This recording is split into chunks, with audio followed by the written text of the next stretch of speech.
One of the best things about being able to grow your own food is no matter what time of year it is, you can always go to your garden or allotment and harvest something delicious. And today I thought, hey, I fancy some kale chips, and it's always satisfying no matter how long you've been doing it for to go and harvest your own homegrown produce.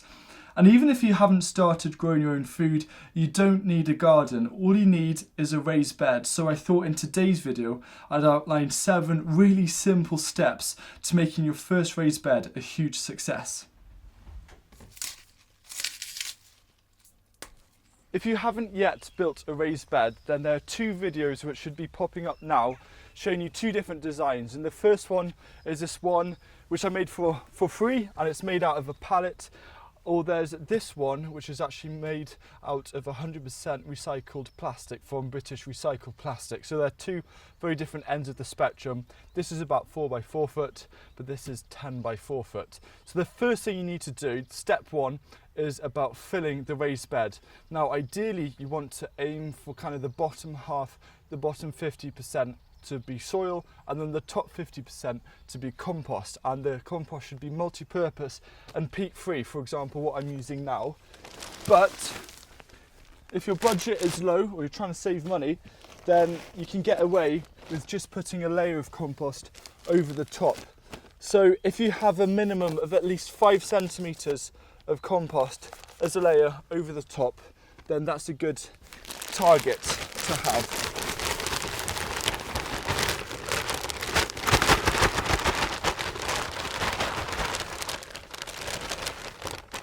But the more the merrier, and you don't need to worry about mixing this in either, because what's going to happen is we're trying to approach this no dig, so all of the worms and microorganisms will gradually take the nutrients down to the roots. But most vegetables, they actually have quite shallow roots, so depth isn't as important when it comes to the nutrients. And then I'm just going to use my hand, or you can use a rake, to just spread it out nicely. And now I'm getting a nice depth of compost ready for step 2.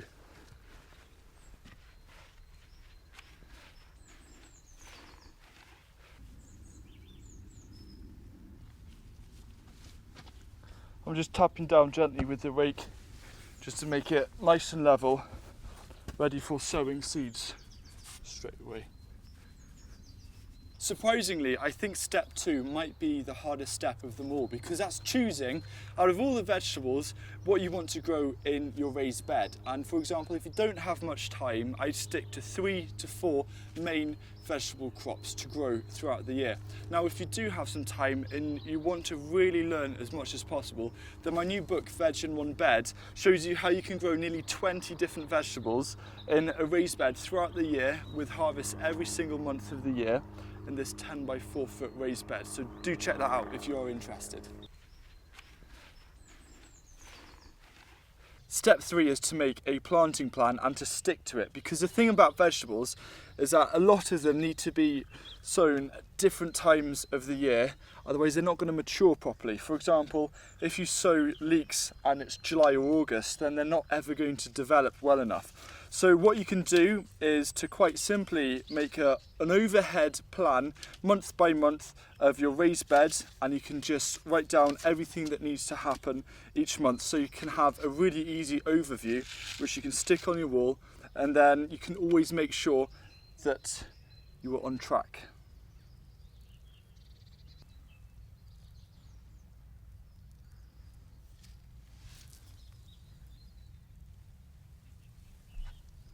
The 4th step is to understand and know when to water. So for example, if you've just sown a load of seeds, it's really important to water them in.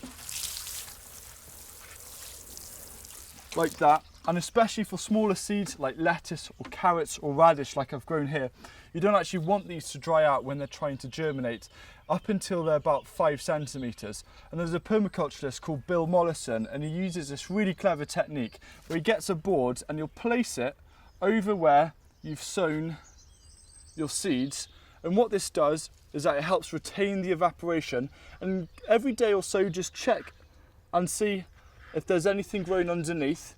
And as soon as you see little seedlings emerge, then take this away and then keep this watered up until they're about 5 centimetres in height. Once seedlings are about 5 centimetres tall, then water these once the top 5 centimetres of soil is dry, or once every other day during dry, warm weather. And as seedlings mature, they become far more resilient against drought because they have a stronger root system. And the bigger the plant, the more water that they will need. For a smaller raised bed, I would recommend 2 full watering cans for each watering session, and also never water wet soil.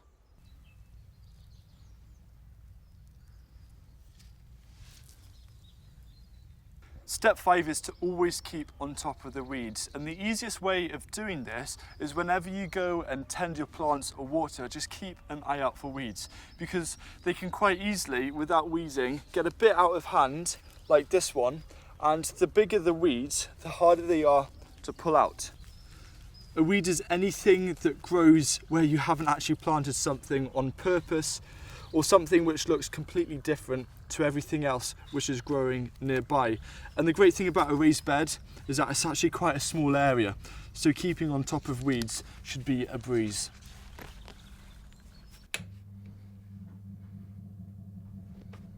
Step 6 is to always keep your eye out as well for pests and diseases, and even if you're really new, you'll soon get to understand and see the signals for this. So anything that just looks out of place.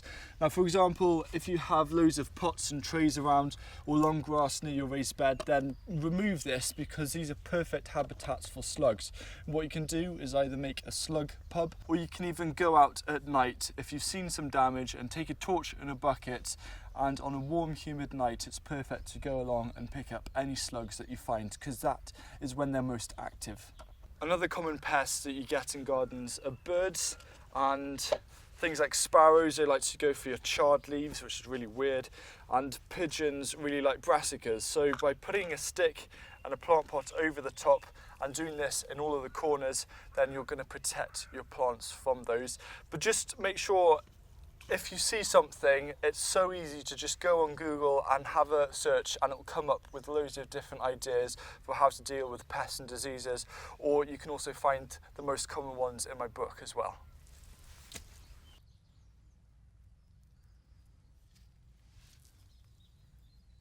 And step 7 is to just enjoy your harvest. So for example, this kale has been battered by some really heavy frosts, but it's still producing abundantly, and hopefully the first batch of kale chips are going to be ready.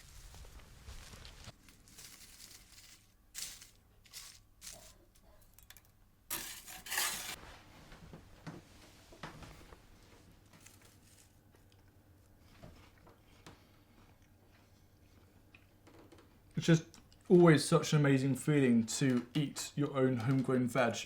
And hopefully this video has shown you how simple it is to outline those 7 steps and apply those in your own raised bed. And before you know it, you'll be growing loads of your own food.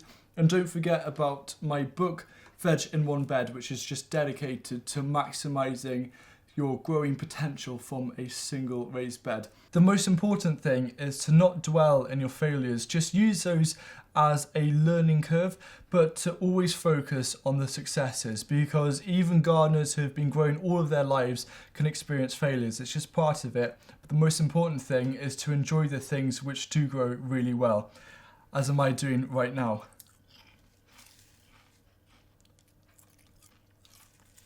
Make sure you get the book, because the book is a stepping stone between growing a few things in some containers and pots to having a fully sized allotment or back garden. It gives you all the skills that you need to make that transition onto larger scale growing. And finally, if you're free at 3 p.m. UK time this Sunday, the 10th of March, then join me for my first ever live stream on this channel, and we can do a load of Q&As, and hopefully it'll be good fun. So hopefully I'll see you there. So good. I suppose I should share these.